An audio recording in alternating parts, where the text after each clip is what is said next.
Hello everybody, it's AndreJMcClendon coming at you guys with a market recap and get you guys prepared for the next week coming up. So let's check them charts out. So we got the Dow, and man, the Dow has been moving since all of all of April, and look at that big move up. Now let's check it on the daily. Now, maybe a little pullback, and it looks like with the Fed doing all its printing and basically manipulating the markets, it might push this market right back up to its previous high, or might end up trading lower.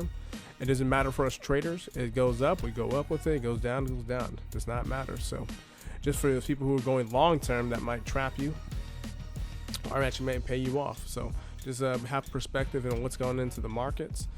Typically all the big indices are doing the exact same thing, making a huge move up for the month of April. And they close a little bit down last 2 days, but not too bad, especially for S&P 500. Still get the rest of the week. We got First Friday coming up next week, so we'll see where that goes, where they price that in. We got the Nasdaq also did a huge move up. We'll see if it takes that as a higher high.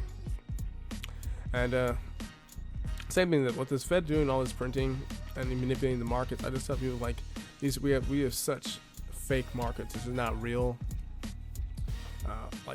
Here's the dollar index, and look how volatile it's been in the last few days, especially last month. Since we're talking about since February, so it's been a spike up, spike down mentality.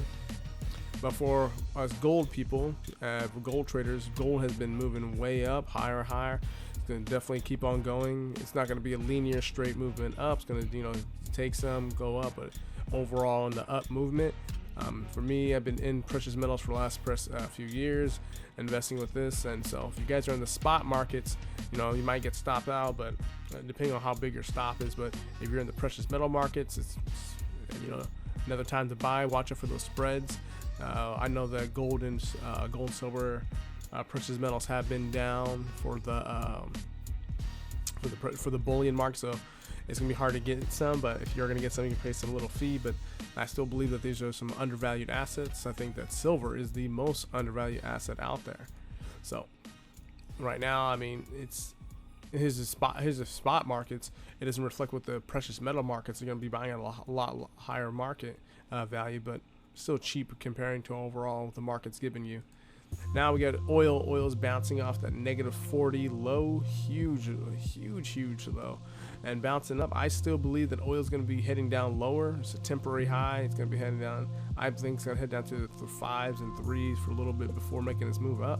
I think it's just the banks are just getting all the dumb money in here before they take it lower and start taking people's stops out. Easy liquidity run. But we got an XRP. And since I've been making an XRP plan, I've been just buying on a weekly basis, buying more. I think that cryptocurrency, especially in this crazy markets and how things are, especially how the crazy the Fed's been getting, this might be a good time to get involved with more crypto and get in with the move up. Now, especially here, I bought Bitcoin very down here. I didn't buy, I bought on leverage markets. Especially about when I was basically like trading forex and taking this move all the way up to 10,000. That's where I think it's going to be going pretty easily. But tell me your guys' thoughts.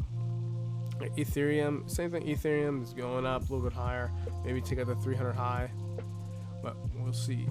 Now here's the news for next week. Now for guys who trade yen pairs, watch out.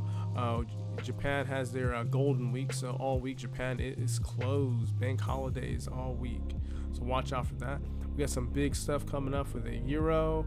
We got big stuff coming for CAD and the dollar. Remember, dollar's gonna be big on Friday, so watch out for your traders. Pound got a holiday on Friday, so that's if you're trading the pound, watch out.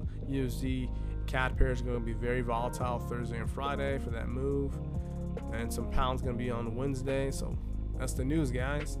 Check that out. If you guys are looking for some other news, my favorite other website to check out is oilprice.com. Let that load a little bit. So oilprice.com is where I get a lot of my news when it comes to oil, some commodity stuff, and there's also Zero Hedge. So check those places out. I would have those linked below. Also, you got my website, AndreJMcClendon.com. Please go there. We got a lot of news. lot of news and information about gold and silver. So if you want to find out some more about gold and silver, what's happening, I also got a link to a bunch of websites already there. And if you're looking for getting involved with precious metals, just click here and buy through my link, and you guys be able to get some more exposure to it. But that's it for the video, guys. Please like, share, subscribe. Tell me what you think about what's happening in the markets, and I'll see you guys on the next video talking about gold and silver a little bit more in detail, especially about the gold-silver ratio. But I'll see you. Deuces.